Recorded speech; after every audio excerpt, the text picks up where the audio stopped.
Hello dear students, आज की class में हम मेथड्स ऑफ रेम्यूनरेटिंग चैप्टर का इलस्ट्रेशन नंबर 6.3 करेंगे। इलस्ट्रेशन में दिया हुआ है कि एक उपकार्य की निम्न सूचना उपलब्ध है।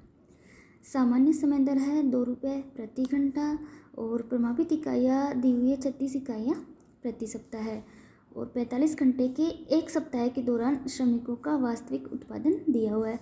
अर्थात एक सप्ताह में श्रमिकों ने कुल 45 घंटे काम किया है और इन 45 घंटों में उनका जो एक्चुअल आउटपुट या वास्तविक उत्पादन है वो है। तो वर्कर्स दिए हुए हैं A, B, C, D व E, 5 वर्कर्स है और उनका एक्चुअल प्रोडक्शन दिया हुआ है। A ने 30 इकाइयाँ उत्पादित की है, B ने 35, C ने 36, D ने 40 और E ने 42 यूनिट्स का वास्तविक उत्पादन किया है।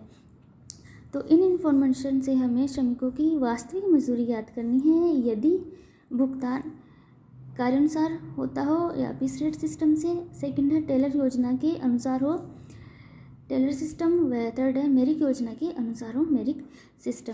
तो हमें 3 मेथड से मजदूरी कैलकुलेट करनी है। तो सबसे पहले टेबल बनाएंगे और 5 वर्कर है A, B, C, D व E। फिर एफिशिएंसी कैलकुलेट करेंगे। तो एफिशिएंसी कैलकुलेट करने के लिए ए वर्कर का वास्तविक उत्पादन है 30 और प्रमाप उत्पादन है 36 कि सभी ये जो 5 श्रमिक हैं, इन 5 श्रमिकों को 45 घंटे के एक सप्ताह में कुल 36 इकाइयों का सामान्य उत्पादन करना था, लेकिन इन्हें 30 इकाइयों भी उत्पादित की है, अर्थात इसने सामान्य से भी कम उत्पादन किया है। तो इसकी एफिशिएंसी 100 से कम आएगी। इसी प्रकार बी को भी 36 इकाइयाँ उत्पादित करनी थी, लेकिन इसने 35 इकाइयाँ ही उत्पादित की है, तो इसकी भी एफिशिएंसी 100 से कम आएगी। सी की 100% एफिशिएंसी है, 36 इकाइयाँ ही उत्पादित करनी थी और 36 इकाइयाँ ही उत्पादित की है। डी ने 40 इकाइयाँ उत्पादित की है, करनी थी 36 लेकिन कर रहा है 40, तो इसकी एफिशिएंसी 100 से भी ज़्यादा है। इसी प्रकार ई की भी 100 से भी ज़्यादा है। तो एफिशिएंसी रेट निकालने का जो फॉर्मूला होता है वो actual output divided by standard output into 100 होता है। तो ए का एक्चुअल आउटपुट या एक्चुअल प्रोडक्शन है 30 यूनिट्स और स्टैंडर्ड प्रोडक्शन है 36। तो 30 डिवाइडेड बाय 36 से इंटू 100 करने पर जो एफिशिएंसी आएगी कि वो 83.33% होगी। इसी प्रकार बी की एफिशिएंसी रेट देखेंगे तो जिसके लिए 35 डिवाइडेड बाय 36 इंटू 100 97.22%। इसी प्रकार सी की तो 36 का एक्चुअल आउटपुट व स्टैंडर्ड आउटपुट दोनों सेम है, तो 36 डिवाइडेड बाय 36 इंटू 100 करेंगे तो 100% एफिशिएंसी आएगी। डी ने सामान्य उत्पादन से अधिक उत्पादन किया है, तो डी का एक्चुअल आउटपुट है 40 जबकि उसे 36 इकाइयाँ ही उत्पादित करनी थी, तो एक्चुअल आउटपुट है 40। तो 40 डिवाइडेड बाई स्टैंडर्ड आउटपुट जो है 36, तो 40 डिवाइडेड बाई 36 इंटू 100 करने पर डी की एफिशिएंसी रेट 111.11% आएगी और ई की efficiency rate 42 divided by 36 into 100 करने पर 116.67% आएगी। अब एक्चुअल यूनिट से लिखेंगे। तो एक्चुअल प्रोडक्शन है ए ने 30 इकाइयाँ प्रोडक्ट की है, तो ए में 30, बी में 35, सी ने 36 प्रोडक्ट की है, डी ने 40 और ई ने 42 इकाइयाँ उत्पादित की है। तो फर्स्ट हम पीस रेट सिस्टम से मजदूरी कैलकुलेट करेंगे। तो पीस रेट सिस्टम से कैलकुलेट करने के लिए पर यूनिट दर ज्ञात करेंगे।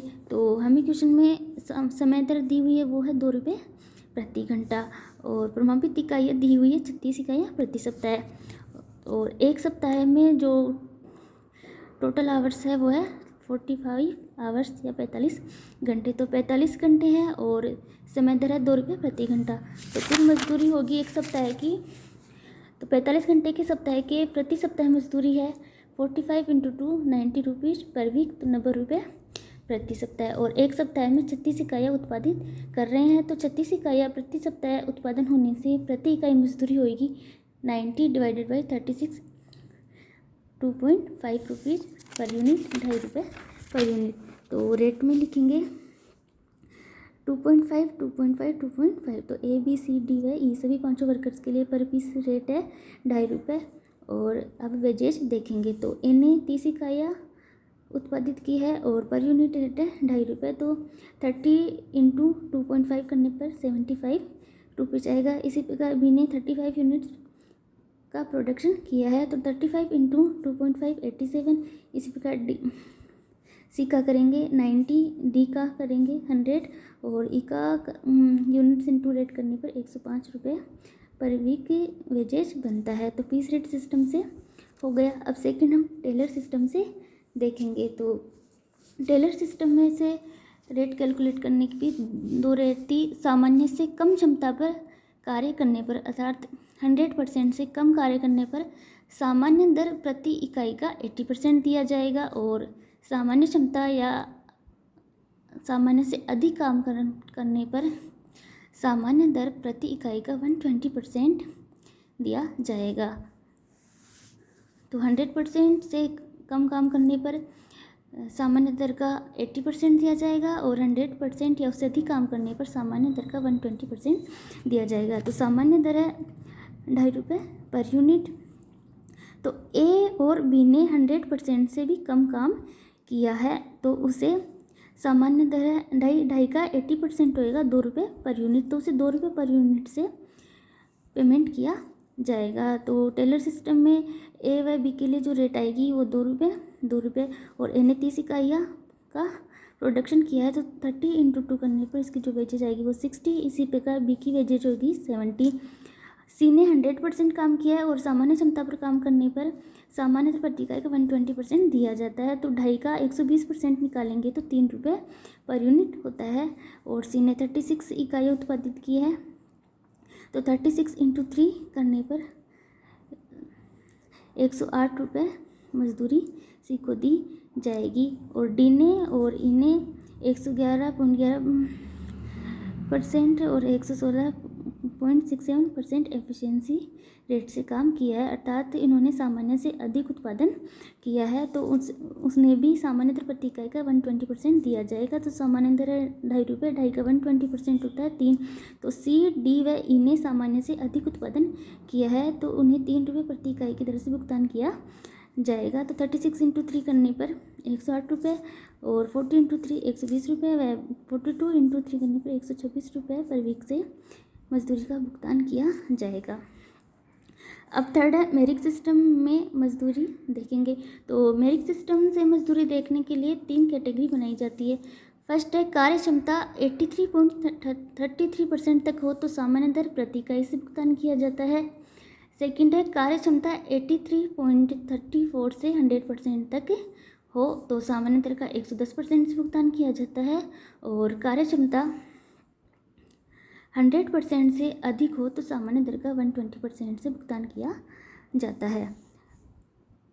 तो ए की एफिशिएंसी है 83.33% तो इसे सामान्य दर प्रति इकाई से भुगतान किया जाएगा। तो सामान्य दर प्रति इकाई थी 2.5 रुपये तो ए के लिए रेट हो जाएगी 2.5।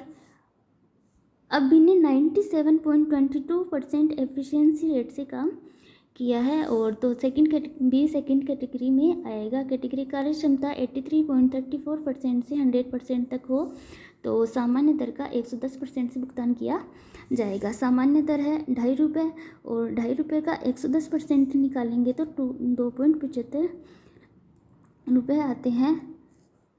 2.75 से भुगतान किया जाएगा। तो बिन की जो यूनिट है 35 इंटू 2.75 करने पर 96.25 रुपये जिसे वेजेस दिया जाएगा। और सी ने 100% कार्य क्षमता पर कार्य किया है तो ये भी सेकंड कैटेगरी में आ रहा है तो इसे भी सामान्य दर का 110% से भुगतान किया जाएगा। तो वो है 2.75 रुपये पर यूनिट।